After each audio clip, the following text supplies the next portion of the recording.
At kayo ka-prom di, pwede kayo mag-visit sa akin. Pwede kayo mag-overnight dito. Pero magkatabi tayo ka-prom di. Gawin pang honeymoon. Pero maganda dito kasi lang sasali ako. Sabi ganyan. Joke lang ka-prom di, baka sampalin ako ng mga lula.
Ito mga kaprom, ibigay ito ni Melody's Mini Garden, ng aking bishi.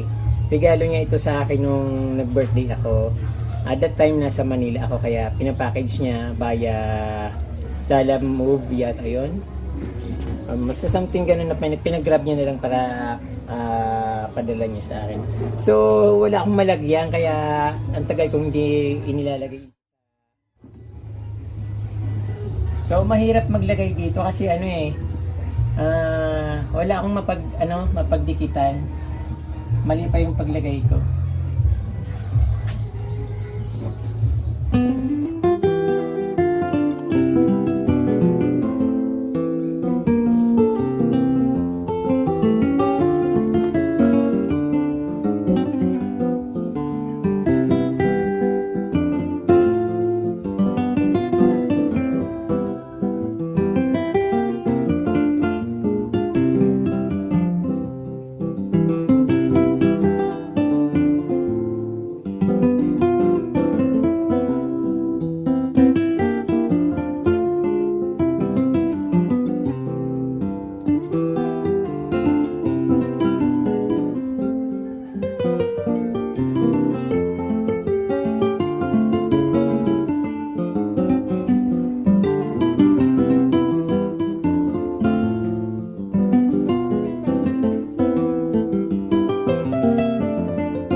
Ayan po mga ka-Promdi, nag-DIY na naman ako dito sa aking munting tahanan.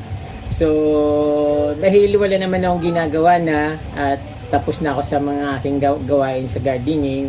So, ito naman yung inayos ko sa aking kubo. Wala naman akong ginalaw dito na kung ano man.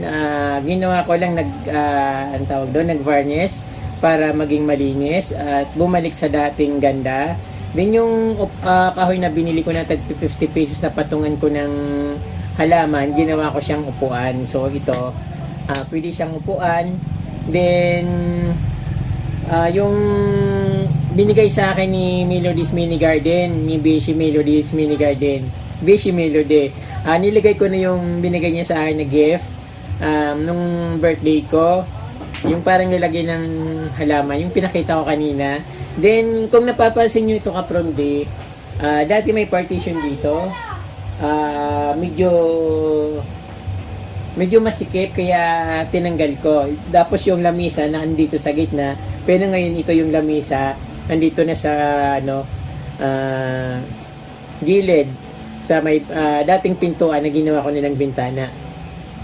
So ayun, naging maluwag yung ko dito, yung loob ng kubo, din maaliwalas na. Kahit na may mga bisita ako, pwede na. Kasi that time ka-Promdi, yung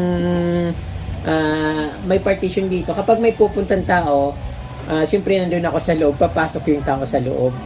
Then, so ako ngayon lalabas. Ganun din pag pupunta yung mga pamangkin ko, kapatid ko, papasok sila doon.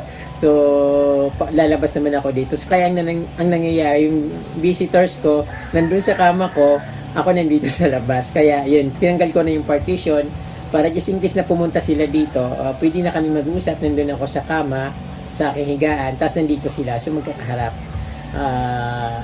Even yung mga friend ko dyan, yung friend ko na nasa Manila, pwede na siyang pumunta dito na may mga kasamang kapatid, pamangkin. Kasi dito sa, yung dating may partition, din may lamisa. Pwede siyang gawing higaan kahit na 4. Pwede. Pero masyado yata kahit na 5 taong dito matulog, okay lang. Kasi 2 din sa kama, 3 dito.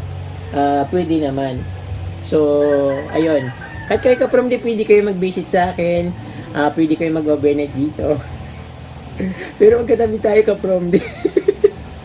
Yung mga backpacker pwede. Basta mabait naman kayo, i-accommodate ko kayo dito. Yun nga lang, friendly ako ka-Promdi, kaso lang, hindi ako yung mabukal, madaldal. Tahimik lang ako. So, ayun. Pero kakausapin ko naman kayo, siyempre, bisita, di ba, siyempre. Saka, pag nakapalagayin loob, di ba, kahit tahimik ka, so okay naman yung company nyo, so magiging madaldal ka na rin, yung magiging open ka na, so ganun.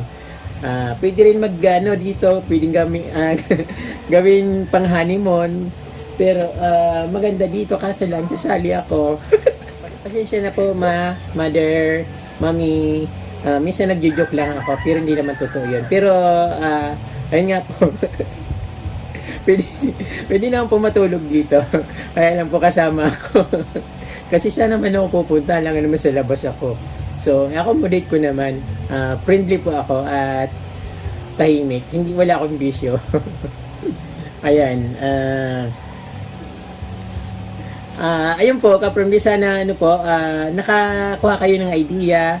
Kahit na ba maliit yung bahay nyo, o katulad ko ni Certified Promdi na nakatira sa kubo, pwede nyo naman ayusin yung bahay nyo, pwedeng maging look neat or maging magandang tingnan, malinis tingnan at refreshing. Katulad dito, napaka-presko, lalo pag titingnan ko yung halaman na nilagay ko dyan sa sahig, tapos yung simento na kinuskos ko ng dahon ng Madrid de Cacao.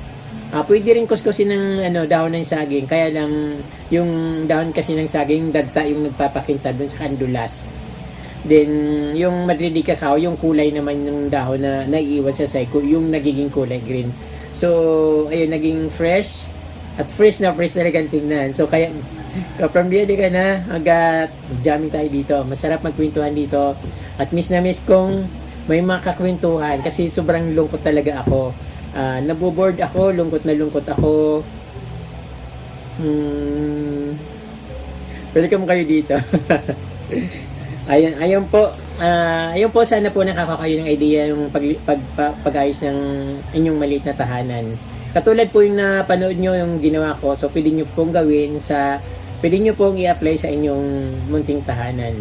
So mag-shoutout po muna ako ka-From DA. Shoutout to Luna, LC74 of Binalunan, Pangasinan, Mrs. Isilin Minises Atienza, Mr. Norman Vidal Galvez of Kuwait, Mr. Victor Galvez of New Zealand, Mrs. Jane Minises Galvez, Mrs. Florence Laurente Minises of Santa Rita, Bataan, San Miguel, Bulacan, at kay Mr. Jerome Garcia Minises of Dubai. Belated happy birthday din po kay Jeannie Galvez. Last January 15 po siya nag-birthday. So, sana po na-enjoy niyo yung birthday nyo. So, ayan ka From DA. Maraming po salamat. Ako hindi pa po kayo nakaka-subscribe sa akin channel. Huwag niyo pong kalimutan mag-subscribe na po. At para dumami na po aking subscriber. Ayan po. At huwag niyo rin pong kalimutan i-touch yung notification bell para updated po kayo sa aking mga bagong post na videos. Salamat po at Diyos mabalos.